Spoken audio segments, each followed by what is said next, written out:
और सत्कर्म है क्या?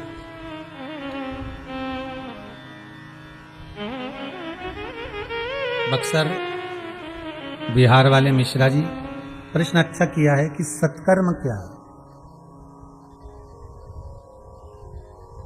बहुत सारा दान दे देना भी आप समझें कि सत्कर्म हो गया, या हमने ब्राह्मण आदि को भोजन करा दिया तो सत्कर्म हो गया, या भंडारा आदि कर दिया तो सत्कर्म हो गया, किसी तीर्थ में जाकर स्नान कर लिया तो सत्कर्म हो गया। केवल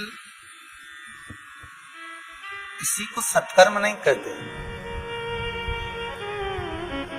शिव महापुराण की कथा कहती है कि मंदिर में दिया लगाओ ना लगाओ, अगरबत्ती लगाओ ना लगाओ, मंदिर में जाकर धूप लगाओ ना लगाओ, पर शिव कथा कहती है कि किसी भूखे को भोजन करा देना या किसी की आंख के आंसुओं को पोंछ देना भी सत्कर्म।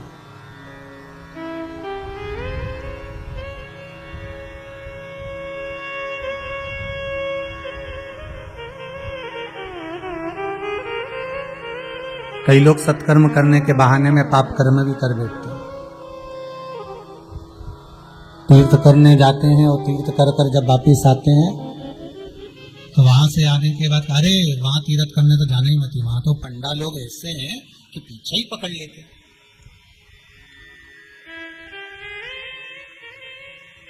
वहां मत जाना, वहां तो बहुत लोग पांव पकड़ लेते हैं, छोड़ते नहीं है, पीछा पकड़ लेते हैं, छोड़ते नहीं।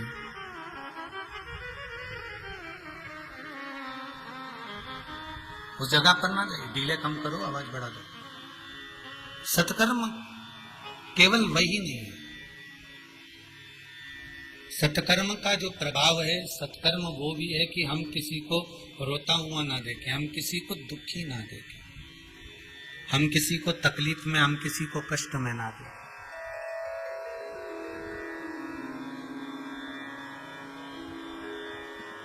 मैं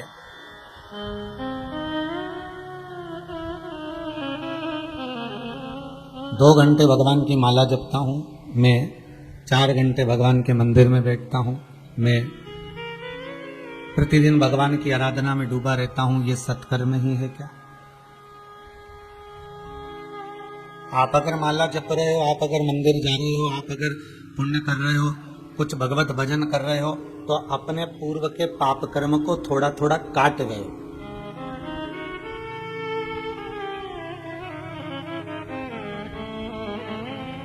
गर्ग संहिता कहती है आप जितने कदम चलकर मंदिर में पहुंचते हो, आप जितने कदम चलकर भगवत स्मरण में पहुंचते हो, आप जितने कदम चलकर भगवान की कथा तक या भगवान की भक्ति तक पहुंचते हो, उतने पाप आप जो पूर्व में कर कर आए हो, गर्ग संहिता कहती है, वो धीरे धीरे आपके चलने से, भगवत भजन की ओर बढ़ने से कटते चले जाते हैं।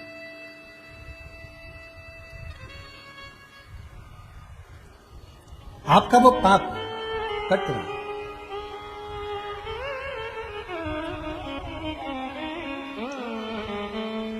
कोई बिलख रहा, कोई बिलख रहा, कोई कष्ट में है, बहुत बहुत दुखी है, और उसके दुख का निवारण अगर आपने कर दिया तो यही सत्कर्म। एक भजन किसी ने गाया है, बड़ा सुंदर है, कभी प्यासे को पानी पिलाया नहीं, बाधु अमृत पिलाने से क्या आएगा। अर्थात जब उसको जल की जरूरत है, जब उसको पानी की जरूरत है, जब उसको भोजन की जरूरत है, तब हम उसको भोजन नहीं दे पाए, जब हम उसको जल नहीं प्रदान कर पाए। और बाद में हमने भोजन भंडारा चलवाया, बाद में हमने बहुत सारा भोज करवाया, बहुत ब्राह्मणों को भोजन भी करवाया, हमने साधु जनों को भी भोज करवाया, हमने बहुत चींटियों को भी अन्न का दाना दिया, सब कुछ करा, पर वो चला गया तब, वो जीवित था और उसको जरूरत थी, तब हम दे नहीं पाए।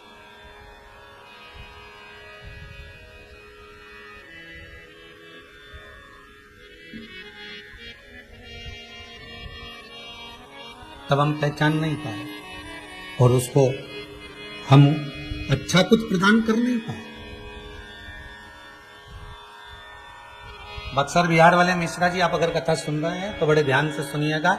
ये जो व्यक्ति सत्कर्म करता है, मंदिर जा रहे हो ये आपका कर्म, माला जप रहे हो ये आपका कर्म, अगरबत्ती लगा रहे हो ये आपका कर्म है।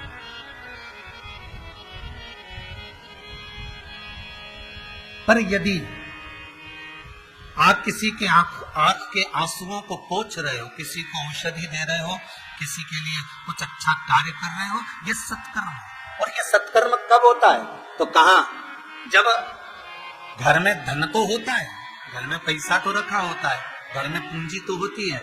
ऐसा धन जैसा आज राजगरिया परिवार अपने माता पिता की स्मृति में शिव महापुराण की कथा को ऑनलाइन करा रहा है, ऐसा धन तो सबके पास में होगा। पर राजगरिया परिवार अगर कुछ पुण्य का कार्य कर रहा है, सत्कर्म कर रहा है, शिव महापुराण की कथा को करवाकर, केवल कथा करवाना एक अलग लक्ष्य है। कथा करवाने को राजगरिया परिवार तो अपने राउरकेला में करवा सकते थे, उड़ीसा में करवा सकते थे, पर वो ऑनलाइन कथा कराकर आज ये कोरोना महामारी में, जब दुनिया दुख में हर तरफ त्राही त्राही जहां मच रही है, लोगों के नयनों में जब अश्रु भरा हुआ है, ऐसे समय में इस कथा को करवाकर इस राजगरिया परिवार ने कई दुनिया के लोगों में, पूरे विश्व के लोगों में उनके चेहरे पर प्रसन्नता लाकर रख दी है। इसको कहते हैं कि नैनों के अश्रु को पोंछ देना, ये सत्कर्म करवाना।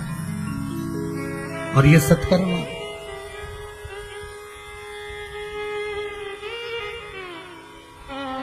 जब होता है तो हमारे पूर्वजों की कृपा, माता पिता की कृपा, घर के बुजुर्गों की कृपा और उस पूर्ण परम ब्रह्म परमात्मा की कृपा होती है, तब जाकर यह सत्कर्म हो पाता है।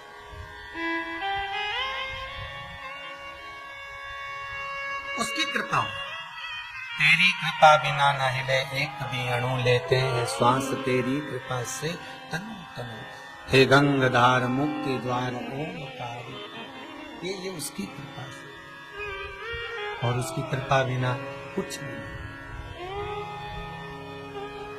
शिव महापुराण की कथा कर रही है, शंकर की कथा कर रही है, शंकर का अनुमोदन कर रहा है, शिव महापुराण का स्मरण कर रहा है। अगर एक क्षण के लिए भी हम भगवान की भक्ति में बैठ रहे हैं और जन कल्याण के लिए, जगत के हित के लिए बैठ रहे हैं, तो समझ लेना कि आप सत्कर्म की ओर अग्रणी हैं।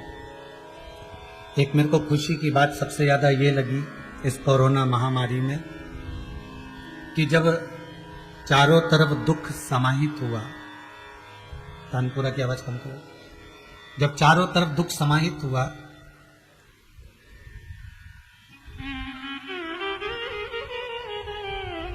इस वायरस ने त्राही त्राही मचाई, तो हर जगह के जितने भी, चाहे जिस धर्म का व्यक्ति, चाहे जिस वर्ण का व्यक्ति, प्रत्येक धर्म वाले ने, प्रत्येक वर्ण वाले ने भगवान को पुकारा जरूर है कि प्रभु अब बहुत हो गया, अब थोड़ा ये जगत के लोगों को श्वास प्रदान कर दीजिए, सांस दे दीजिए, थोड़ी सी श्वास, बहुत हो।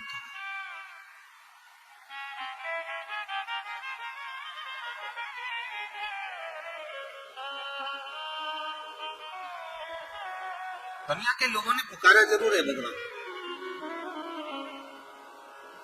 और जब जग कल्याण के लिए, जगत हित के लिए, संपूर्ण विश्व कल्याण के लिए हमारे जब हाथ उठते हैं, संपूर्ण विश्व कल्याण के लिए जब हमारे दोनों हाथ परमात्मा के चरणों की ओर जाते हैं, तो समझ लो कि आप सत्कर्म कर रहे हैं।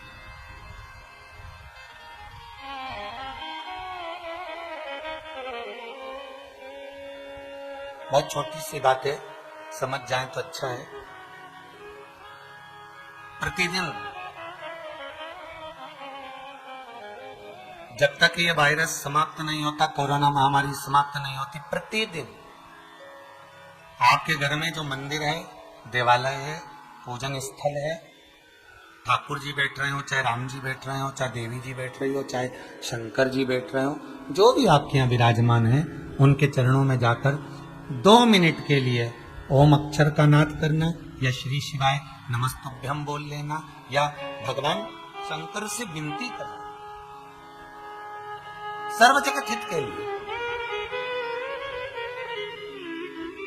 संपूर्ण विश्व कल्याण के लिए।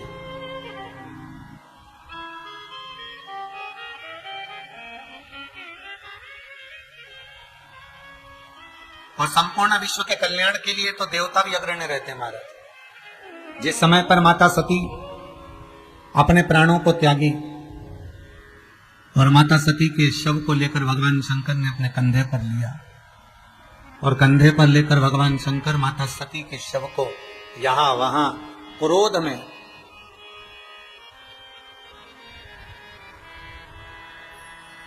घूमने लगे, तब स्वयं भगवान विष्णु सम्मुख में आकर खड़े हो गए।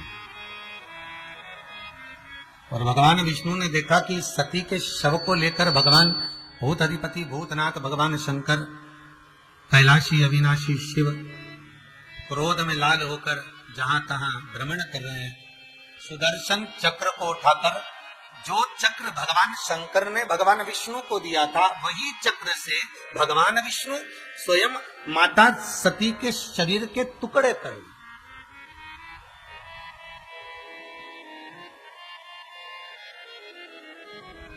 और माता सती के शरीर के टुकड़े करे, और वो टुकड़े जहां जहां पर गिरे वो शक्तिपीठ बन गए। तो भगवान ब्रह्मदेव ने, भगवान ब्रह्मा ने भगवान विष्णु से जाकर, भगवान नारायण से जाकर प्रश्न किया। भगवान विष्णु से पूछा, प्रभु ये बताओ कि आपने ये गलत काम नहीं किया क्या कि माता सती के टुकड़े कर दिया आपने मां जगतजननी जगदम्बा माता सती के शरीर के टुकड़े करे हैं, दाक्षायणी के शरीर के टुकड़े करे हैं, ये अच्छी बात नहीं है, ये श्रेष्ठता नहीं है आपकी। भगवान विष्णु कहते हैं, अगर जग कल्याण के लिए, जगत हित के लिए, जग कल्याण के लिए मैंने ये सब किया, और जग कल्याण के लिए अगर थोड़ा सा दुख सहन करना भी पड़ जाए तो सहन करो।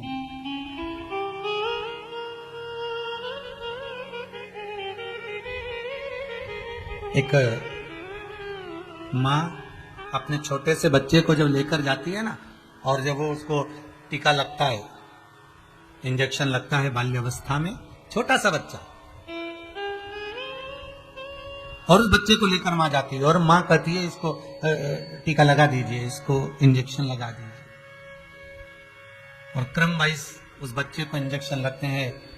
डॉक्टर खुद कहते हैं अब इतने महीने पे लेके आना, इतने दिन बाद लेकर आना, और वो बच्चे को लेकर जाती है 15 दिन में, 20 दिन में, 12 दिन में, 8 दिन में, 10 दिन में, 14 दिन में, 3 दिन में, जैसे जैसे लेकर पहुंचती है। मां को मालूम है, माता को यह ज्ञात है, माता के मन में यह भाव है कि ये बच्चे को कष्ट होगा, दर्द होगा, दुख होगा, हो सकता है कि इसको रात्रि में नींद भी ना आए और ये उथल पुथल करता रहे, रात्रि में हो सकता है सो भी ना पाए, बुखार भी आ जाए। माता को ये सब मालूम है और माँ ये सब जानती है, उसके बाद भी माँ उस बच्चे को इंजेक्शन लगवाती है, माँ उस बच्चे को टीका लगवाती है। क्यों? क्योंकि माँ कहती है कि मैं अपना हित ना देखूं, इस बच्चे का हित देखूं, इस बच्चे का।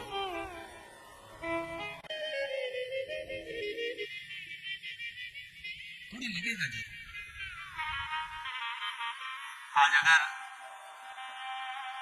संपूर्ण भारत की भूमि पर पुलिस प्रशासन थोड़ा सा प्रेशर दे रही है, घर में रहो, बाहर मत निकलो, दरवाजा बंद कर कर रखो, थोड़ा दुकानें बंद कर कर रखो, तुम अपने घर में रहो, थोड़ा उनका क्रोध दिख जरूर रहा है, पर इससे फायदा आपका है।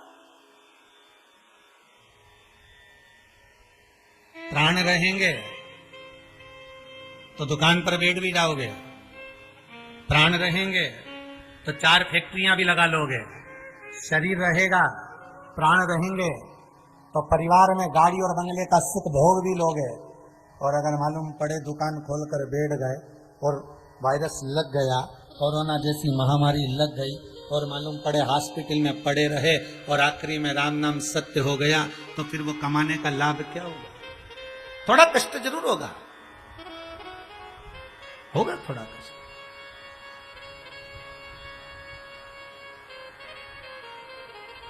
पर जग कल्याण के लिए, जगत हित के लिए अगर थोड़ा दुख भी सहन करना पड़ जाए तो चले।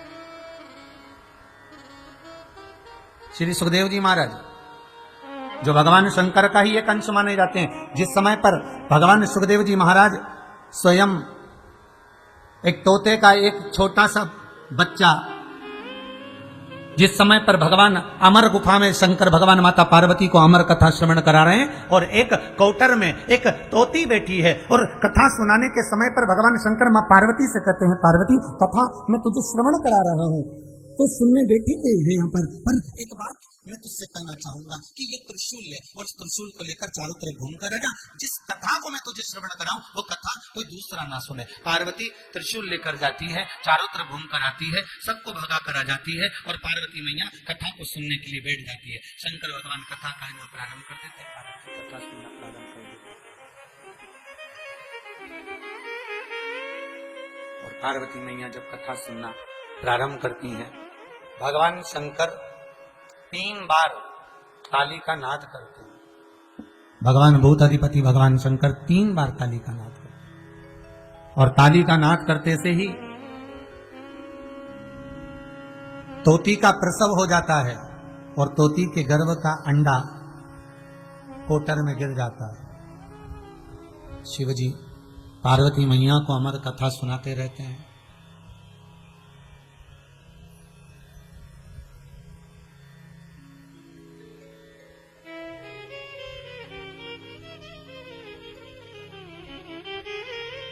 और ये वही अमर कथा है जो भगवान शंकर बड़े भाव से अपने हृदय चित्त में धारण कर कर रखे थे। पार्वती मैया श्रवण करती है, पर कुछ देर बाद माता पार्वती के नैनों में निंद्रा समाहित हो जाती है, मां सो जाती है। कल एक कथा में विराम पर एक छोटा सा भजन की लाइन गाई थी कि पाप करंता हसे ये मनवा, जाप करंता रोवे। पाप करंता हसे ये मनवा, जाप करंता रोवे।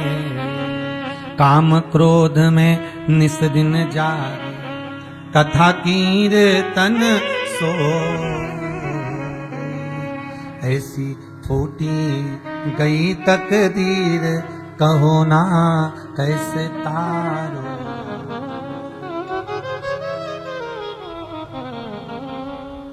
रात को 12-1 बजे तक अगर टीवी देखना है, फिल्म देखना है तो नींद नहीं आएगी। 12-1 बजे तक नाटक देखना है, फिल्म देखना है, सीरियल देखना है तो नींद नहीं आएगी। और मालूम पड़े किसी ने ले जाकर तुमको सुंदरकांड के पाठ में बिठा दिया, क्योंकि ज्यादातर जगह जगह पर सुंदरकांड का जो पाठ होता है ना वो रात को ही होता है, फ्री समय पर।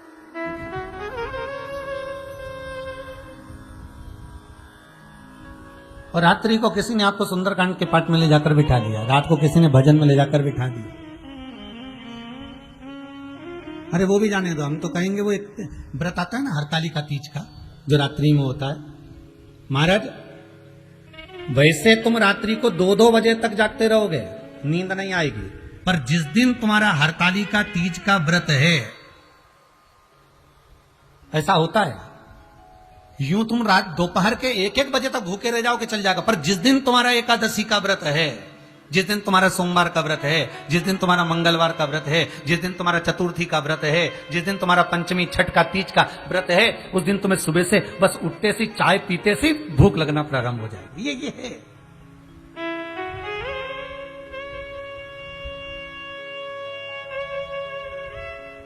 ऐसे आप रात को 12-12 बजे तक 1-1 बजे तक जगते रहो, पर हरतालिका तीज के दिन जैसे ही पूजन का दिन आता है, रात्रि जैसे जैसे शाम पहली पूजन हुई, दूसरी पूजन हुई और मालूम पड़े नैनों में नींद समाहित होने लगती है। आप कहीं पर जाओ सत्संग में, भजन में, कीर्तन में, रात्रि के समय पर बैठे बस नींद आना प्रारंभ हो जाएगी। पर जहां वो कहे ना कि भाई ऐसा क्यों होता है, उसका कारण क्या है? लोग शादी में डीजे पर कितना नाचते हैं, नींद नहीं आती, और भजन में बैठते हैं और नींद आने लगती है, कथा में बैठे और नींद आने लगती है। उसका एक कारण ये भी हो सकता है क्योंकि नींद हमेशा अच्छी जगह पर ही आती है, नींद हमेशा मखमल के गादी तकिए पर ही आती है, नींद हमेशा डनलप के गद्दे पर ही आती है, नींद हमेशा सुकून की जगह पर ही आती है। और ये डीजे, ये डिस्को, ये नाटक, ये सीरियल, ये फिल्में, ये जितनी भी है, ये सेज सुख की नहीं है, ये मखमल के गादी तकिया नहीं है, ये कांटों की सेज है। इसलिए नाटक में, सीरियल में, डिस्को में, पार्टी में, शादियों में नींद नहीं आएगी, पर सत्संग में, भजन में, कीर्तन में, स्मरण में, नामावली में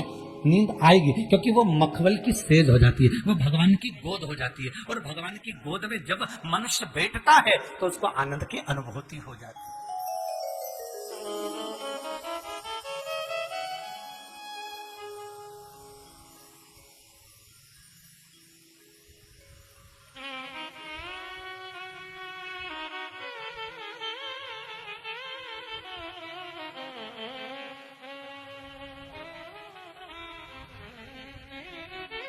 तुम भगवान की पूजा और आरती मशीनों के भरोसे पर छोड़ दो। अभी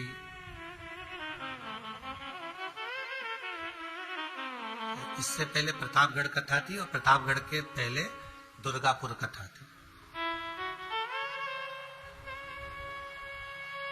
कैलाशी अग्रवाल कथा को अग्रवाल परिवार कराया था, यूट्यूब पर भी वो कथा आई थी, लक्ष्मी नारायण मंदिर में हो रही थी।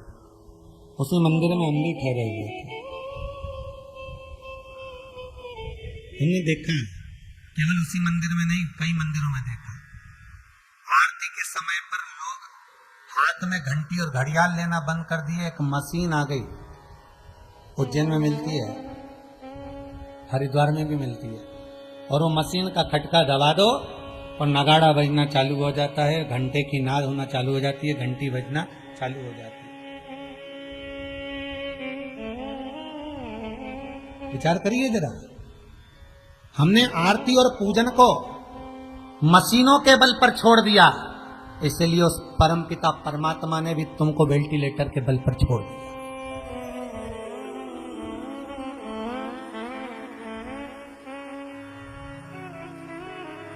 हम दुर्गापुर कथा करने गए तो हमने वहां भी देखा, वो बटन चालू कर देते महाराज जी और घंटियां बजना चालू हो जाती है और नगाड़े बजना चालू हो जाते हैं। अब पूजा और आरती भी अगर मशीनों के बल पर हो रही है और तुमने भगवान की आरती और पूजन को मशीनों के बल पर अगर छोड़ दिया है, तो भगवान ने भी तुम्हें मशीनों के बल पर छोड़ दिया।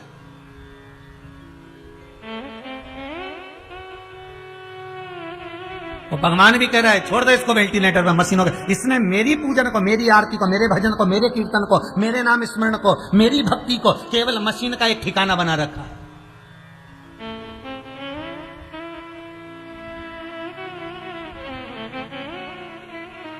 कोई कह रहा था भगवान हमारी सुनता क्यों नहीं? हमने हमारे एक कोई माता ने कहा हमारे पति चले गया इस कोरोना महामारी में, मैंने भगवान से इतनी विनती करी, इतनी पूजन करी, इतनी अर्चना करी, भगवान ने मेरी एक नहीं सुनी, भगवान ने मेरी जरा सी ना सुनी। हमने कहा माँ निवेदन है आपसे, पूरा लंबा समय निकाल कर देखिए पूजन में कितने समय से जुड़े हो आप, पूरा लंबा समय निकाल कर देखिए आप भगवान की भक्ति में कितना जुड़े हो आप। एक गुरुजी ने एक शिष्या से पूछा तुम्हारे ससुर की उम्र कितनी है? गुरुदेव 22 साल। तुम्हारी सास की उम्र कितनी है? गुरुदेव 38 साल। गुरुदेव फिर पूछे तुम्हारी उम्र कितनी है? 52 साल। तुम्हारे पति की उम्र कितनी है? कल पैदा हुआ है। पत्नी कह रही। सास को गुस्सा आ गया जो सामने बैठी थी, उठकर खड़ी हो गई, महाराज ये मेरी बहू ने अपनी उम्र सही बताई, बाकी के सब झूठा बताए। ससुर 22 साल का है, मैं 38 साल की हूं, इसका पति कल पैदा हुआ तो शादी किसके साथ हुई इसकी? इसने केवल अपनी उम्र सही बताई, बाकी की सारी उम्र गलत बताई। गुरुजी हाथ जोड़कर बोले, माँ आप बैठ जाओ, गुस्सा मत करो, मैंने आपकी बहू से आपकी उम्र पूछी है, और वो उम्र नहीं जो तुम्हारी है, मैंने आपकी बहू से केवल वो उम्र पूछी है कि कौन कितने समय से भगवान की सेवा में लगा है। ससुर भले 80 साल का हो गया पर 22 साल से भगवान की पूजन कर रहा है। सास भले 70 साल की हो गई पर 38 साल से भगवान का भजन कर रही है। पति भले 60 साल का हो गया पर कल से भगवान की सेवा में लगा, इसलिए कल से पैदा हुआ। हमारी सही उम्र का अंदाजा है। दो अगरबत्ती को लगा देना तुम पूजन समझते हो, अगरबत्ती को लगा देना पूजन समझते हो।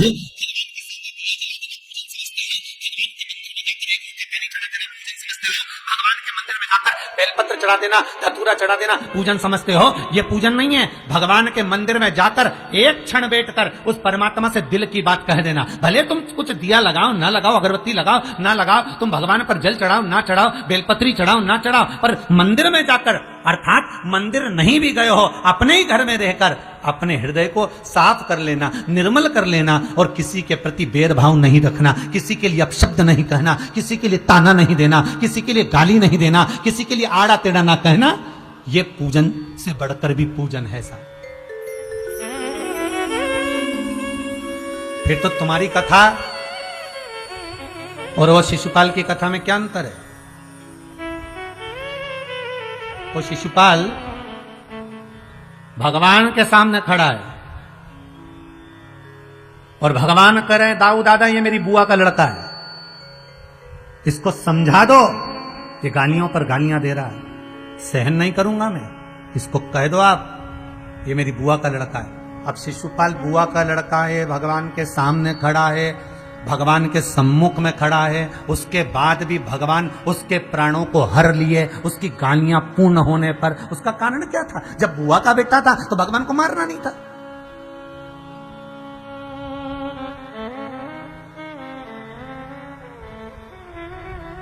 जब भगवान कृष्ण के सामने खड़ा था तो भगवान को मारना नहीं था, क्योंकि भगवान सम्मुख में, फिर क्यों मारा?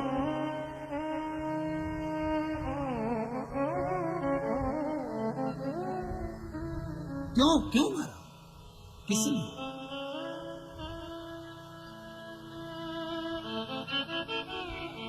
भगवान कह रहे हैं दिखावे की पूजन ना हो।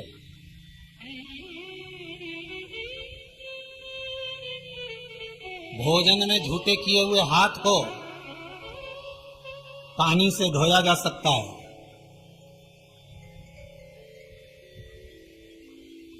भोजन करते समय सब्जी में भिड़े हुए कपड़े को साबुन से धोया जा सकता है, पर कमाई करते समय झूठे किए हुए हाथ को 1 रुपये को 2 रुपये बनाते समय, कमाई करते समय झूठे किए हुए हाथ को ना तो पानी से धोया जा सकता है ना साबुन से धोया जा सकता है। ये झूठे किए हुए हाथ केवल सत्संग से ही धुल सकते हैं, केवल भगवान की भक्ति। तो फिर वही वाली बात याद कर लीजिए, धन होगा तो चोरों की नजर जरूर होगी, सुंदरता होगी तो लुच्चों की नजर जरूर होगी, और अगर हृदय में शंकर की भक्ति होगी तो उस महादेव की नजर तुम पर जरूर होगी। ये पक्का है। उस नजर को आपके ऊपर रखना। तो हमें कपड़े कैसे पहने उससे मतलब नहीं रखना, हमें वस्त्र कैसे पहने उससे मतलब नहीं रखना, हमें भीतर से साफ होना, हमें अंदर से साफ होना, हमें भीतर से निर्मल हो।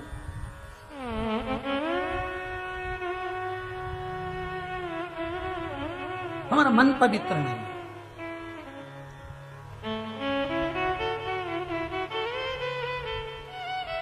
हमारा मन पवित्र। हमें भगवान की याद कब आती है? सोमवार आता है तब शंकर जी की याद आ जाती है, मंगलवार आता है तो हनुमान जी की याद आ जाती है। पूरे व्हाट्सएप पे देख लेना तुम भले हो, मंगलवार आएगा तो हनुमान जी का फोटो आ जाएगा, सोमवार आएगा तो शंकर जी का फोटो आ जाएगा, शनिवार आएगा तो शनि महाराज का फोटो आ जाएगा, शुक्रवार आएगा तो देवी जी का फोटो आ जाएगा, रविवार आएगा तो सूर्यनारायण भगवान का फोटो आ जाएगा। हम देवता को भी उसी दिन याद कर रहे हैं जिस दिन उसका वार है, इसके सिवाय हम उस देवता को याद नहीं कर रहे हैं।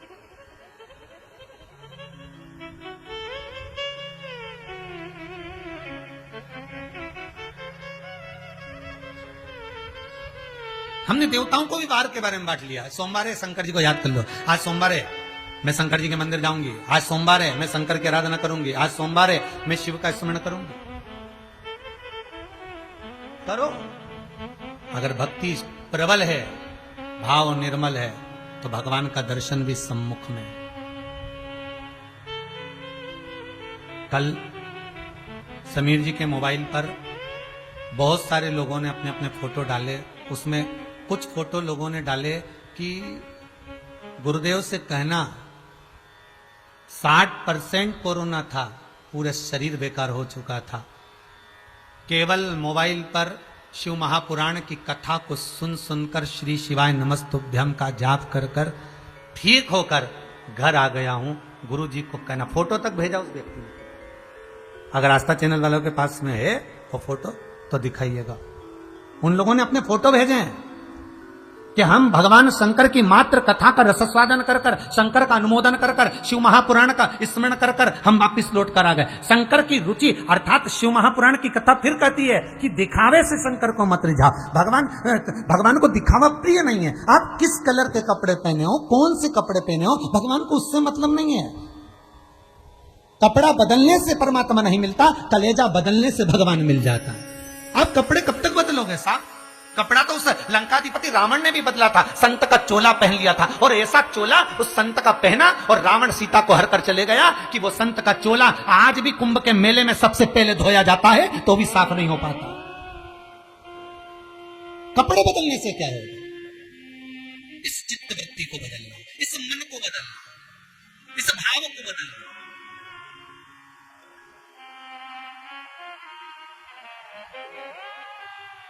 आप उसको रिझाओ, मिलेगा।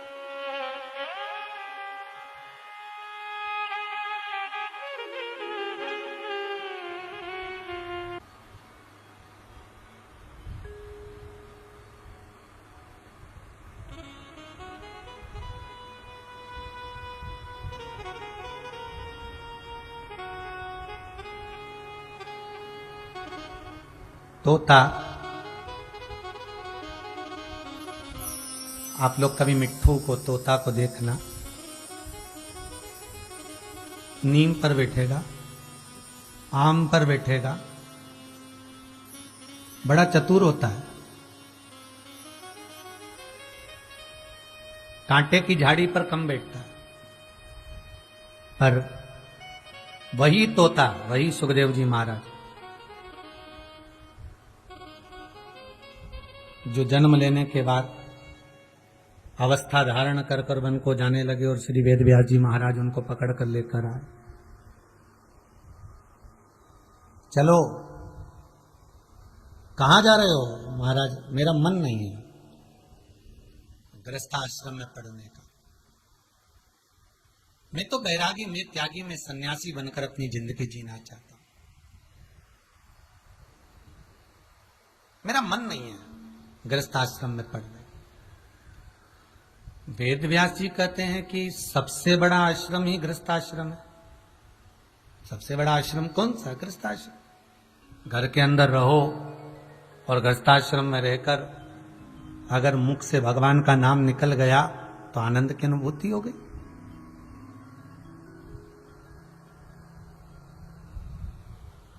कहां भटकना व्यर्थ है।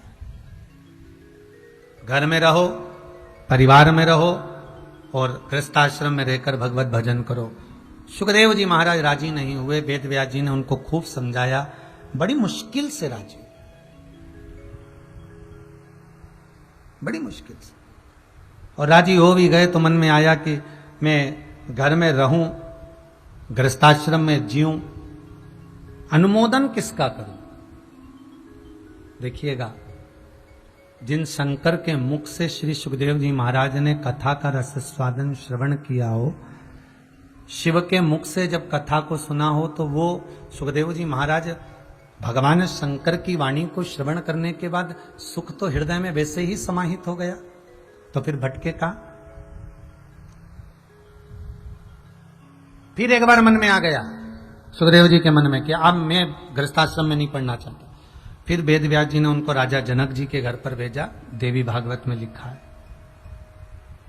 और देवी भागवत में लिखा कि राजा जनक के यहाँ भेजा गया और जनक जी महाराज के यहाँ पर जब सुखदेव जी महाराज गए और जाकर दरवाजे पर खड़े होकर कहा, कह दो श्री वेद व्यास जी महाराज के पुत्र महाज्ञानी श्री सुखदेव जी महाराज आए। जनक जी निकल कर बाहर नहीं है, जनक जी निकल कर बाहर नहीं है, क्योंकि उनको लगा अहंकार के शब्द जब निकलते हैं तब तक भगवान का मिलना बड़ा कठिन हो जाता है। अहंकार के शब्द जब छूट जाते हैं तब परमात्मा मिलता जरूर है। अहंकार के शब्द गए और भगवान, ये जो उठा पटक है ना, आप लोग ध्यान दिए होंगे, शादी में गए होंगे आप लोग, कोई कोई गया है? आप लोग जितने लोग टीवी पर कथा सुन रहे हो, जितने लोग मोबाइल पर कथा सुन रहे हो, फेसबुक यूट्यूब पर कथा सुन रहे हो, चाहे स्वयं राजगरिया परिवार हो, कभी आपके घर में फंक्शन हुआ होगा, कभी आपके घर में शादी ब्याह हुआ होगा, या जितने लोग कथा सुन रहे हैं आप भी कभी कहीं शादी में, ब्याह में, फंक्शन में, पार्टी में कहीं गए होंगे, तो आपने पता करा होगा कि इतने सारे बर्तन वो हलवाई ने लिख दिए। हलवाई ने कितने बर्तन लिखे? ढेर सारे बर्तन लिख दिए। 4 भगोने बड़े वाले, उससे छोटा भगोना 6, उससे छोटा भगोना 8, फिर परात, फिर ट्रे, फिर डोरी, भट्टा, कढ़ाई, तेल की कढ़ाई अलग, घी की कढ़ाई अलग, चाशनी की कढ़ाई अलग, कितना सामान, डस्टबिन, सब कुछ लिखा, प्लेट भी लिखा, चम्मच भी लिखी, सब लिखा। फिर घर के लोग आए और घर के लोगों ने आकर देखा कि साहब इसमें, पूछ लिया घर के लोगों ने, इसमें क्या रखोगे? तो कि इसमें नुक्ती रखेंगे। अच्छा। इसमें क्या रखोगे? इसमें पूड़ी रखेंगे। अच्छा। इसमें क्या रखोगे? तो इसमें सब्जी रखेंगे। इतने भगोने। हाँ। फिर इसमें क्या रखोगे? इसमें कचरा रखेंगे। इसमें क्या रखोगे? इसमें पूड़ी का आटा उसनेंगे। अच्छा। इसमें क्या रखोगे? तो इसमें हम पूड़ी बना बना कर इसमें पटकेंगे। अच्छा। फिर एक इतना लंबा डंडा, ऐसा, ये माइक का डंडा दिख रहा, ऐसा एक लंबा डंडा और उसमें एक ऐसा चपटा सा ऐसा पलटा, उसको कहते पलटा या खोचा। अब तुम्हारे यहाँ जो भी बोलते हो भाई, जितने लोग तुम लोग कथा सुन रहे हो, तुम्हारे यहाँ जो बोलते हो, और तुम्हारे यहाँ क्या बोलते होंगे हमको नहीं मालूम है। तो एक लंबा सा डंडा और उसमें ऐसा लगा हुआ, उसको हमारे यहाँ पलटा कहते, खोचा कहते, वो पड़ा हुआ था। तो हलवाई ने, फिर एक व्यक्ति ने पूछा, ये क्या है? तो क्या यही तो काम का है, ये क्या काम आता है? तो क्या बस यही काम आता है कि जब सब्जी पकती है, चावल बनाया जाता है, दाल बनाई जाती है, सब्जी बनाई जाती है, तो इससे उस सब्जी को पलट दिया जाता है। हलवाई ने कहा सबसे ज्यादा काम का यही है, जितनी ये बड़े बड़े भगोने काम के नहीं, उतना वो पलटा काम का है, उतना वो खोचा काम का है। बस वो खोचा पलटने का काम करता है और वो ही खोचा मेरे शंकर के हाथ में रखा हुआ है। वो ही खोचा, वो ही पलटा। और मेरे भोलेनाथ जी ने देख लिया, जब भगोने में सब्जी बनती है और सब्जी बनते बनते दाल सब्जी जब ऊपर जब आ जाती है और भुदक भुदक करने लगती है, तो इतने में हलवाई दौड़ के आता है और पलटा उठाकर ऊपर का नीचे, नीचे का ऊपर कर देता है। तो जो भुदक भुदक कर रहा होता है वो नीचे चले जाता है, और नीचे जाता है तो जलने लगता है, जलने लगता है, भगवान को पुकारने लगता है, और भगवान को पुकारे मतलब फिर हलवाई आया और वो खोचा लगाया, और खोचा लगाया तो फिर ऊपर आ गया।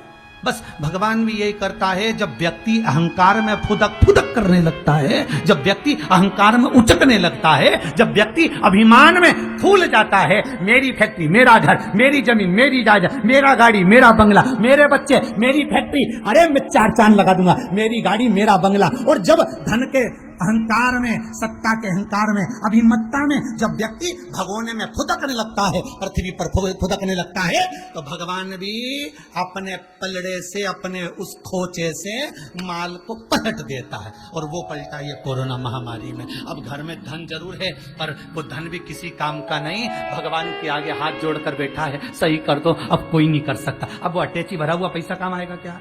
अब वो सामान काम आएगा क्या? अब वो गाड़ी और बंगला काम आएगा क्या? कुछ नहीं, सारा धरा की धरा रह गया।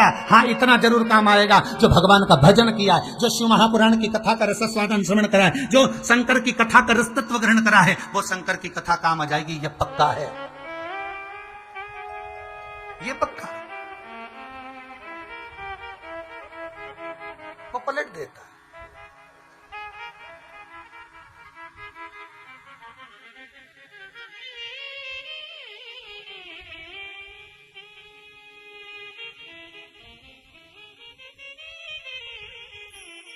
मनुष्य को सीधा करने का तरीका भगवान को बहुत सारे हैं। भगवान के पास में बहुत सारे तरीके हैं। कभी भूकंप ला देता है, कभी बाढ़ ला देता है, कभी त्रासदी ला देता है, कभी हिला देता है, कभी सूखा। उसके पास में ढेर सारे तरीके हैं। अपने पास में कोई तरीका नहीं, एक ही तरीका है कि भगवान की भक्ति करो, स्मरण करो, उसके भजन में डूबे रहो। और उसने जन्म दिया है तो पेट वो भरेगा, बस उसके विश्वास पर जीते रहो। तो भगवान भी कहता है कि तू चिंता मत करना, जन्म मैंने दिया है, पैदा हुआ तो माता के स्तनों में दूध मैंने दिया, पेट में नहीं भरा, तो मरने के बाद भी कफन भी मैं ही दूंगा, अग्नि भी मैं ही दूंगा। और वो आज भगवान ने कलिकाल में सिद्ध कर दिया। ना मोहल्ले वाले, अरे पड़ोसी भी आकर आंसू नहीं पोंछ रहे, मोहल्ले के लोग देखते रह रहे हैं बस कि मर गया, रो रहे हैं, पर कोई आंसू पोंछने वाला नहीं। कौन चुप करा रहा है, कौन आंसू पोंछ रहा है? विपदा की घड़ी में पलंग के सिराने पर आकर कौन खड़ा है? जो तुमने भजन किया, जो तुमने दान किया, जो तुमने पुण्य करा, जो तुमने सत्कर्म करा, वो सम्मुख में खड़ा है।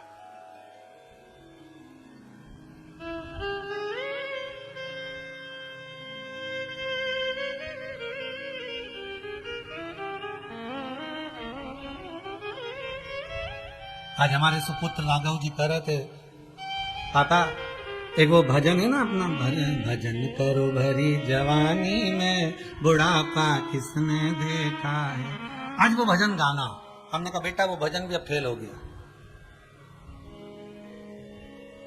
अब वो भजन भी फेल हो गया कि भजन करो भरी जवानी में बुढ़ापा किसने देखा। 2021 में देखा कि बुढ़े तो फिर भी ठीक है, जवान निपटे जा रहा है, अब कौन सा भजन लगाना? अब भजन को थोड़ा सा बदल कर भजन करो हर श्वास में, हर श्वास में, प्रत्येक श्वास में शिव रटो, वृथा जन्म मत खोए, ना जाने इस श्वास का फिर आवन होए ना हो। अब वो श्वास आएगी ना आएगी भरोसा ही नहीं है। भजन भी गया, तेरा पल पल बीता जाए, मुख से जप ले नमः शिवाय। बस अब तो भगवत भजन हर पल, हर घड़ी, हर क्षण, हर श्वास में भगवान को रोज धन्यवाद दो, प्रतिदिन।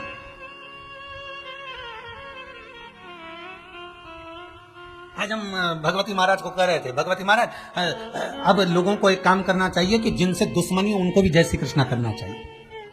आज हम भगवती महाराज को कि जिनसे दुश्मनी है, जिनसे आप नहीं बोलते, नहीं चालते, नहीं बात होती आपकी, उसको भी राम राम कहो, उसको भी जय श्री कृष्ण करो, उसको भी श्री शिवाय नमस्तुभ्यं बोलो, उसको भी हर हर महादेव बोलो, उसको भी जय बाबा की बोलो।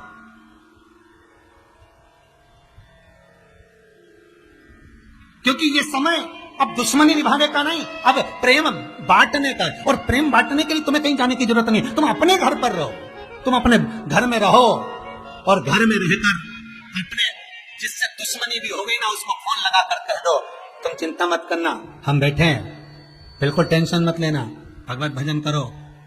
आस्था चैनल पर कथा आ रही है 2 बजे से 5 बजे तक, सियोर वाला महाराज बाचरिया है, कथा सुनो,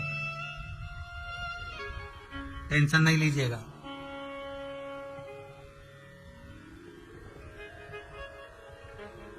बाद में ओम शांति लिखने से अच्छा है पहले ही भगवत भजन का स्मरण कर लो, उससे प्रेम की वाणी बोल लो। एक बार फोन लगा कर कह दो चिंता ना करना, उसका विल पावर मजबूत कर दो। अभी शंकर बैठा है, देवादिदेव महादेव बैठा है, वैकुंठ के देवता है भगवान विष्णु, ब्रह्म लोक के देवता है भगवान ब्रह्मा, मृत्यु लोक का देव है आदिदेव महादेव, उसको पूछ लो। एक एक कंकर में शंकर है, कंकर में भी शंकर है। प्रतापगढ़ की कथा में कहा था, मान लो बीमारी हो भी गई और दवाई भी खा रहे हो तो पहले शंकर जी को दिखा देना, भोलेनाथ आपका प्रसाद पाकर इसको अमृत बना देना। शिव जी को दिखाकर उस दवाई को खाना तो वो अमृत भी हो जाएगा। हमारे एक नियम है, सत्यनारायण भगवान के लिए आटा सेक कर पंजेरी बनाते हैं, पंचामृत बनाते हैं। आप प्रैक्टिकल करके देखना, छोटा सा, कहीं सीवर वाला महाराज झूठ तो नहीं कह रहा, थोड़ा सा प्रैक्टिकल करना। जैसे सत्यनारायण जी की पंजेरी बनाते हो, पंचामृत बनाते हो, दूध दही शहद घी मिलाकर, तो एक कटोरा पंचामृत पंजेरी सीरा सत्यनारायण जी के सामने रख दो और एक कटोरी बना के फ्रिज के ऊपर रख दो, वो पंचामृत वो पंजेरी, और दोनों को खाकर देखना। सत्यनारायण भगवान की कथा के बाद सत्यनारायण भगवान का प्रसाद पंचामृत खाकर देखना, और सत्यनारायण भगवान की कथा होने के बाद जो फ्रिज पर रख के आए थे उसको खाकर देखना। दोनों में स्वाद किस में आएगा? बोलो रे जितने टीवी के सामने बैठे हो, जितने आस्था चैनल पर कथा सुन रहे हो, सब बोलो हृदय से कि जो फ्रिज में रखा है, जो फ्रिज के ऊपर रखा है, उसमें स्वाद आएगा क्या? नहीं। स्वाद काय में आएगा? जो भगवान सत्यनारायण को भोग लगाया पंजेरी का, पंचामृत का, जो भगवान के सामने भोग लगाया उसका स्वाद आएगा। और तुम बाकी का तुम कहीं पे भी रख दो, उसमें स्वाद नहीं आएगा। उसी तरह अगर दवाई भी तुम ले रहे हो, बीमारी लग गई, वायरस लग गया, तकलीफ ज्यादा हो रही है, ऑक्सीजन नहीं मिल रही, वेंटिलेटर नहीं मिल रहा, तो जो दवाई डॉक्टर दे रहा है उसको एक बार शंकर को समर्पित कर कर उस शंकर से कह दो, तेरे पर विश्वास रखकर तेरी औषधि मेरे स्वामी को दे रही हूं, मेरे अपनों को दे रही हूं, कृपा करना अब इस औषधि को अमृत बना देना। हे भोलेनाथ, अब ये औषधि को तुम्हें से, जब मीरा विष का प्याला गिरधर गोपाल को दे देती है और वो विष अमृत बन जाता है, तो क्या वो दवाई अमृत नहीं बन सकती? बस विश्वास रखकर दोगे तो अमृत बन जाएगी। विश्वास रखकर।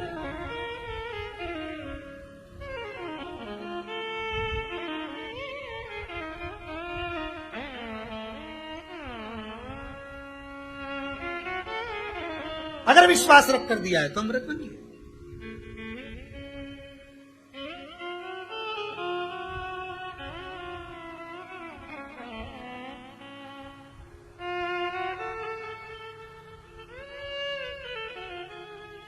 बड़े बड़े कोविड सेंटर बने, बहुत बड़ा कोविड सेंटर इंदौर में बनाया गया। सूचना मिली बहुत बड़ा कोविड सेंटर बना हुआ है और राधा स्वामी सत्संग व्यास में बना हुआ है। दवाइयां चालू हो गई, मरीज भी आना प्रारंभ हो गए। सूचना मिली तो हमने एक माहेश्वरी जी हैं, उनको खबर करी कि एक काम करिए, आप वहां पर जाकर थोड़ा सूचना दो कि जितने मरीज इस कोविड सेंटर में रह रहे हैं उनको कम से कम 5 या 10 मिनट का भगवत कीर्तन कराओ। कुछ नहीं, जितने लोग पलंग पर पड़े हैं उनको भगवत कीर्तन कराओ। जितना कोई व्यक्ति बन जाए तो ठीक, कोई पड़ा है तो ठीक। भगवत नाम तो जब व्यक्ति का शरीर तो कष्ट में, भगवत भजन करने में क्या दिक्कत है? आज भगवान की ऐसी कृपा हुई कि उस कोविड सेंटर में भगवत नाम का जाप भी चालू हुआ और धीरे धीरे जाप चालू होते होते जितने कोविड सेंटर हैं उसमें 15 से 20 मिनट का कीर्तन भजन लोग जपवा रहे हैं और लोग उस कीर्तन के बल पर मरीज धीरे धीरे ठीक होते चले। ये भगवत भजन का बल है।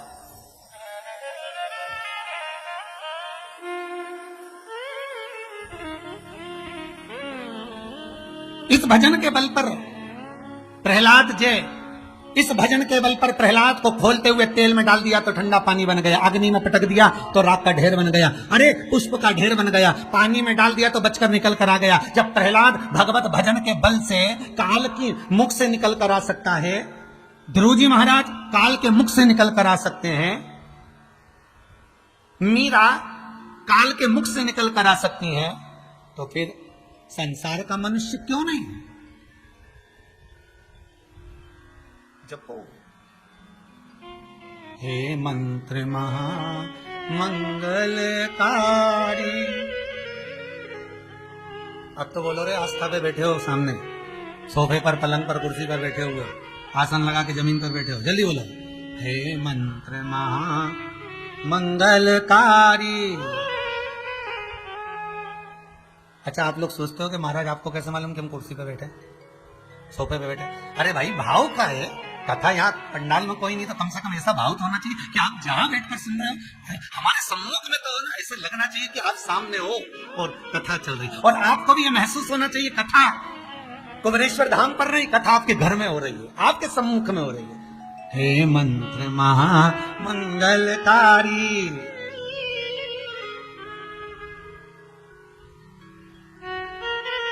घर में बहू, बेटा, पोता, पोती और पिता, 5 सदस्य घर में रह रहे। पिताजी को खांसी चलने लगी।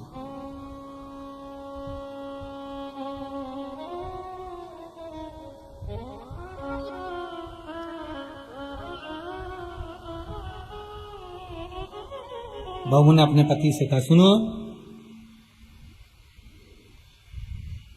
बच्चों को पढ़ने में डिस्टर्ब होता है, परेशानी होती है, पिताजी को जो माली का कमरा है चौकीदार वाला, उस कमरे में ठहरा दीजिए। ठीक है। और अपने पिताजी को कह दो बार बार इधर ना आए। हम एक घंटी लगा देते हैं, पिताजी घंटी बजा देंगे, सामान हम यहां से भेज देंगे उनको खाने पीने का। ठीक है। पिताजी से बेटे ने कहा, बाबू, हे बाबूजी, पिताजी, आप माली के कमरे में रह लोगे? हाँ बेटा, क्या दिक्कत है, बुढ़ापा शरीर है, मुझे तो काटना है जीवन, कोई बात नहीं, वहां रह लूंगा। बेटे ने पांव पकड़कर अपने पिताजी से कहा, आपके चरण पकड़ता हूं, आप घर में प्रवेश मत करना, आपके कारण विवाद होता है। ठीक है। मुझे खाने पीने की घंटी बजाना, तुम्हारी बहुत सामान भेज दे, वो तुम्हारे लिए खाने पीने का सामान लेकर आई। ठीक है। पिताजी घंटी बजा देते, नौकर के हाथ सामान भेज देते। 2 महीने 3 महीने निकले, यही काम चलते रहे। एक दिन पिताजी ने घंटी बजाई, बजी, और सामान लेकर नहीं। बेटे ने कसम दी थी, बाबूजी मेरी कसम है, आप घर में प्रवेश मत करो। पिता के पास पीने का पानी नहीं, सुबह से शाम हो गई, ऑफिस में छुट्टी भी नहीं हुई आज पति को। शाम को पति आ गया, पूछा अपनी पत्नी से, पिताजी को कुछ दिया कि नहीं दिया? उन्होंने घंटी नहीं बजाई, शायद उनके पास रखा होगा। बेटा दौड़ कर गए, बाप के कमरे में जाकर देखा तो बाप पलंग से नीचे पड़ा था। पिताजी, आपने घंटी नहीं बजाई? बाप को तो होश ही नहीं था। हिलाया, पानी का छींटा दिया, बाप उठ के बैठे, आपने घंटी नहीं बजाई? पिता कहते हैं, बेटा मैंने घंटी बजाई थी, पर मुझे लगता है कि घंटी के तार को ऊंदरा ने, चूहे ने कतर दिया, इसलिए घंटी नहीं बज रही। बेटे ने घंटी बजाकर देखी, घंटी नहीं बजी। पिता को बेटा पानी पिलाता, उससे पहले बाप के प्राण छूट गए। अंतिम संस्कार किया। 10वें के पहले घर में सफाई होने लगी। 10वें दिन के पहले सफाई हो। घर में पोता पोती थे, बेटा और बेटी, छोटे छोटे से, एक 4 साल का, 5 साल का, एक छोटी सी 3 साल की। माँ काम कर रही थी, बच्चे घंटी को उठाकर जेब में रख रहे थे। बहन घंटी के तार को घड़ी बनाकर भाई की जेब में रख रही थी। माँ ने पूछा, क्या कर रहे हो, क्या कर रहे हो ये? दोनों बच्चे बोले, माँ घंटी के तार को और घंटी को घड़ी बनाकर जेब में रख रहे हैं। क्यों?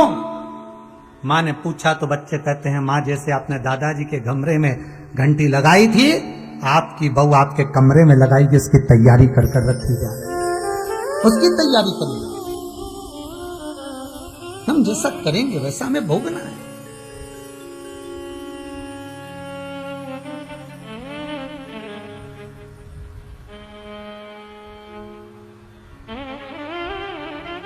हम जैसा कर्म करेंगे उसके अनुसार हमें भोगना पड़ेगा। कर्म के अनुसार भोगना है। सुखदेव जी महाराज ने राजा जनक जी से कहा कि मेरी पत्नी मिले, मुझे धर्म पत्नी मिले तो ऐसी मिलना चाहिए जो शंकर की आराधना करे, शिव की उपासक हो, शंकर की आराधना करने वाली हो।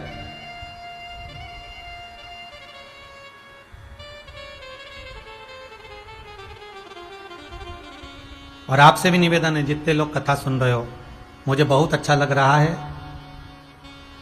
राजगरिया परिवार में बहू भाभियां अपने अपने पतियों के साथ भाव से कथा श्रवण कर रही हैं, और कई लोगों के फोटो जो व्हाट्सएप पर आए हैं और टीवी पर चल रहे हैं, कई लोगों ने भेजे अपनी अपनी पत्नियों के साथ बैठे कथा सुन रहे हैं, कोई बच्चे लोग बैठे हैं भजन कर रहे हैं, बहुएं स्ना आनंद से भजनों में नाच रही हैं, श्रृंगार आनंद है। ये सब जो आप लोग भाव से कर रहे हो, अच्छी खुशी की बात है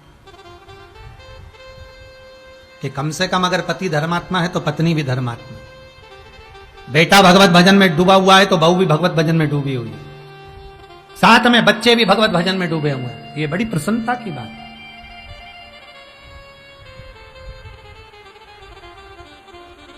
और दुनिया के लोग कहते हैं धर्म की जय हो, अधर्म का नाश हो, प्राणियों में सद्भावना हो, विश्व का कल्याण हो। ये आस्था चैनल के माध्यम से आप जो कथा देख रहे हो, सुन रहे हो, इस आस्था चैनल के माध्यम से जो आप कथा को श्रवण कर रहे हो, इस आस्था चैनल के माध्यम से जो आप कथा का रसास्वादन कर रहे हो, टीवी चैनल पर आप पूरे जगह जगह के लोगों का जो फोटो देख रहे हो, ये दिखता है कि धर्म की जय हो। ये आस्था चैनल दिखा रहा है कि धर्म इसको कहते हैं। धर्म आज भी जागृत है, और ये मानव हिंदू धर्म को दुनिया नष्ट नहीं कर सकती। ये इससे जागरूकता दिखती है, ये इससे नजर आता है, ये धर्म की जागरूकता नजर आती है।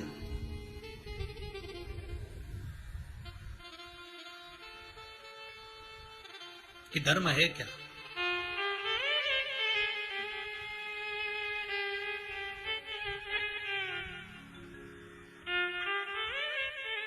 महाराज सुखदेव जी कह रहे हैं मैं विवाह तो कर लूंगा जनक जी महाराज, पर गुरुदेव विवाह करूं तो पत्नी शिव भगत मिलना चाहिए। बड़ी भगवान की कृपा होती है जो पत्नी अच्छी मिल जाती है, भगवान की बड़ी कृपा होती है।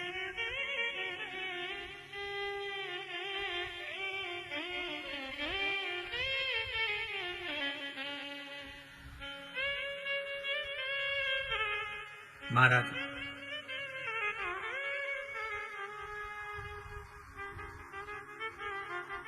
जनक जी ने कहा यदि तुम्हारे पिता वेदव्यास जी चाहेंगे तो तुम्हारी जो धर्म पत्नी मिलेगी वो भी शिव की भगत मिलेगी। पितरों की कन्या पीवरी, पितृलोक में जो पितृ निवास करते हैं,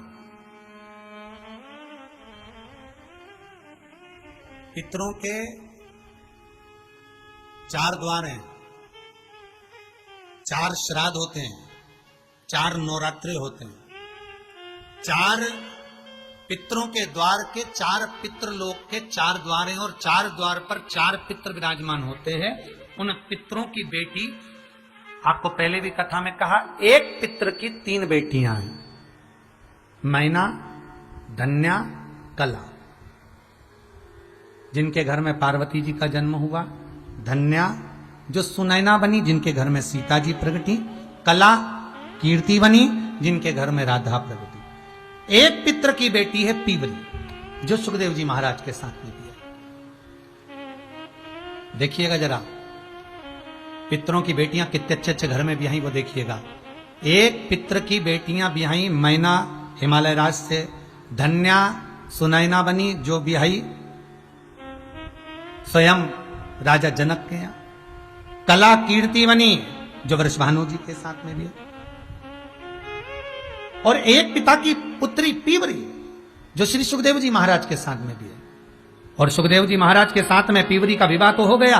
विवाह होने के बाद सुखदेव जी महाराज फिर वन की ओर जाने लगे तो वेदव्यास जी ने रोका, रुको जरा रुको, अपनी धर्म पत्नी आ गई तुम्हारी पत्नी, पर पहला फर्ज है गृहस्थाश्रम में रहना, परिवार में रहना और इस परिवार को आगे बढ़ाना। सुखदेव जी महाराज के घर में 4 पुत्र हुए, कृष्ण, गौरप्रभ, भूरी और देवश्रुत।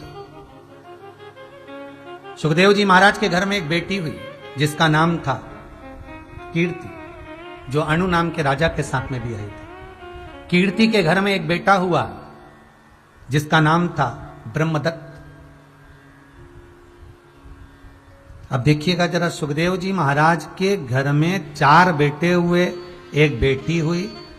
कितना सुंदर संवाद देवी भागवत में लिखा है कि ये 4 बेटे और 1 बेटी शिव की उपासना में इतने डूबे रहते थे कि जब ये ब्रह्मदत्त भांजा मामा के घर में जाता था, तब मामा और भांजे दोनों गौरप्रभ और ब्रह्मदत्त मिलकर एक शिवलिंग का निर्माण करते थे। और शिवलिंग का निर्माण जब करते इतनी आराधना में डूब जाते थे कि शंकर के शिवलिंग का अभिषेक करना भूल जाते थे। तो स्वयं गंगा ब्रह्मदत्त और गौरप्रभ के सामने आकर शंकर के शिवलिंग पर बूंद बूंद पानी गिराने लगती थी। कहीं ये पार्थिव शिवलिंग, ये मट्टी का शिवलिंग सूखने के बाद तिलक ना जाए, चटक ना जाए। कभी कभी आपने भी प्रयास करा होगा, जितने लोग आस्था टीवी पर कथा सुन रहे हैं, फेसबुक यूट्यूब पर सुन रहे हो, आपने भी कभी शिवलिंग का निर्माण करा होगा, मट्टी का शिवलिंग बनाया होगा। बहुत देर तक अगर शिवलिंग को रख दो, पूजन नहीं करो, पानी ना चढ़ाओ, दूध दही ना चढ़ाओ, तो शिवलिंग चटक जाता है, क्योंकि मिट्टी का, कच्ची मिट्टी का शिवलिंग तो चटकेगा, बीच में से फट जाएगा, टूट जाएगा, खंडित हो जाएगा। पर कोई अगर आपसे प्रश्न करे, बहुत ध्यान दीजिएगा महाराज, कोई आपसे प्रश्न कर ले कि वो कौन था जो पार्थिव शिवलिंग का निर्माण करता था और शिवलिंग चटकता नहीं था, बिना पूजन के भी उस शिवलिंग पर जल चढ़ता रहता था, तो आप कह सकते हो एक सुखदेव जी महाराज के पुत्र और एक सुखदेव जी महाराज की पुत्री के पुत्र ब्रह्मदत्त और गौरप्रभ, ये दोनों मामा और भांजे शंकर के शिवलिंग का निर्माण करते थे। जब निर्माण करते थे, उस शिवलिंग के निर्माण में इतने डूब जाते थे, भगवान की भक्ति में इतने डूब जाते थे कि जल चढ़ाना भी सुध से निकल जाता था। तब स्वयं शंकर गंगा जी को भेजते थे कि जाओ, इन्होंने शिवलिंग का निर्माण कर दिया है, तो जल की धार तुम लगाओ। और गंगा जल की धार छोड़ने के लिए आती, गंगा जल की धार छोड़।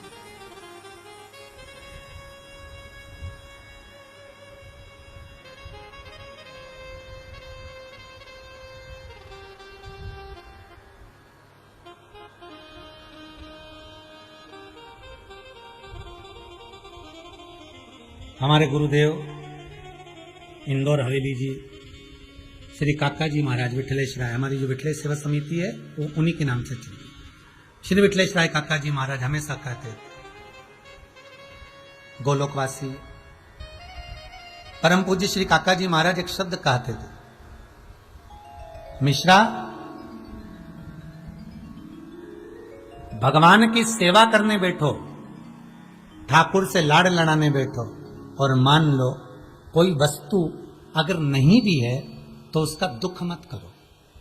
ये मेरे काका जी महाराज, मेरे गुरुदेव महाराज का शब्द है, श्री विठलेश राय काका जी महाराज। और मेरे काका जी महाराज जी की सुंदर गादी पर जो विराजमान हुए गोलोकवासी परम पूज्य श्री देवकीनंदन जी महाराज जी, वो भी गोलोकवासी, उनके भी शब्द यही रहे।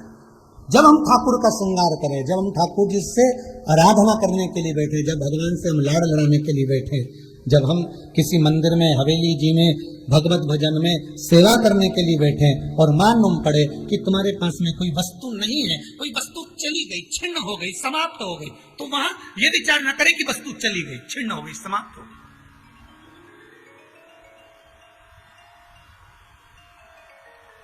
ये विचार करें कि वो वस्तु हमारे पास में है। इसी बात को हम कहेंगे, फिर कहेंगे, एक बार पहले भी कहा, ये हमारे गुरु के शब्द हैं, उसको समझिएगा। दुनिया के कई लोग कहते हैं, तुमको ज्ञान देने वाले कहते हैं थोड़ा बचा कर चलो, बुरे वक्त में काम आएगा, थोड़ा जोड़ कर चलो, बुरे वक्त में काम आएगा। घर के लोग करें थोड़ा जोड़ कर चलो, बुरे वक्त में काम आएगा, मतलब घर के लोगों को मालूम है कि तेरा बुरा वक्त जरूर आएगा। दिन भर में 24 घंटे में मुख से एक बार सरस्वती जरूर निकलती है महाराज। और जो ये कहते हैं थोड़ा बचा कर चलो, बुरे वक्त में काम आएगा, बुरे वक्त में काम आएगा, बुरे वक्त में काम आएगा, मतलब बुरा वक्त जरूर आएगा। उनसे निवेदन है ये कहना बंद करो। अगर कहना है तो इतना भगवान का भजन करो, इतना शिव का स्मरण करो कि बुरा वक्त ही काहे को आएगा। आप अच्छा कर्म करते चलो, भगवत स्मरण करते चलो, नाम जाप करते चलो, भगवत स्मरण करते चलो, तो बुरे वक्त ये थोड़ा जोड़ के चलो, बुरे वक्त में काम आएगा, थोड़ा बचा कर चलो, बुरे वक्त में काम आएगा। अब दुनिया के लोगों ने तो बहुत जोड़ भी लिया, तो ये बुरे वक्त में कौन सा काम आ गया? अटैची भरा भरा या माल धरा की धरा रह गया, घर में पड़ा हुआ गाड़ी और बंगला धरा की धरा रह गया, और अच्छे अच्छे पैसे वाले भी, यहाँ तक कि विधायक तक भी, मंत्री तक भी, उनके पास में कौन सी कमी होगी? धन और दौलत की, सत्ता और पैसे की, गाड़ी और बंगले की। थोड़ा जोड़ कर चलो, बुरे वक्त में काम आएगा, बुरे वक्त में काम आएगा। अरे ये विचार कर कर चलो, भगवान का इतना भजन करते हुए चलो, शंकर का इतना अनुमोदन करते हुए चलो, शिव नाम का इतना स्मरण करते हुए चलो, शिव महापुराण का इतना भजन करते हुए चलो कि बुरा वक्त ही काय को आए। ये विचार करिए कि हमारा बुरा वक्त काय को आएगा। हमने शिव महापुराण की कथा सुनी है, हमने शंकर का भजन करा है, श्री शिवाय नमस्तुभ्यम का अखंड जाप करा है,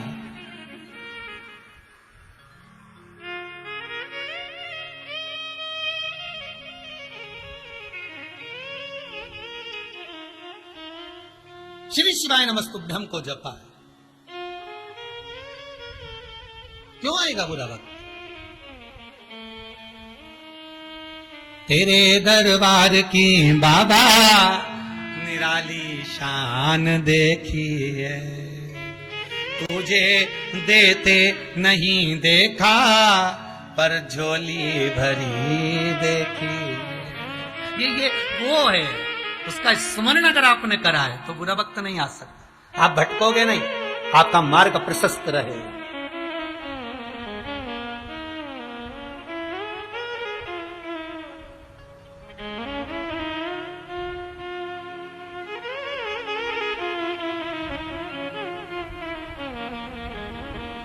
भटकोगे नहीं।